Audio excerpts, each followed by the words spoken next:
তুই করতে পারবি? আরে ওইটা আমাকে আমি লোকতে বলছি নাকি মাছ লাভ কাটছে জানিস? মাছে এমন কাটটা হাত ছড়া কি?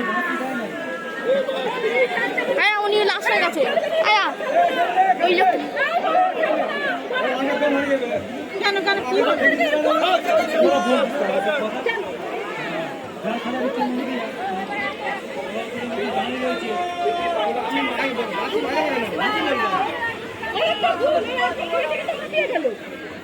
হ্যাঁ আমরা ড্রেস নেবো তারপর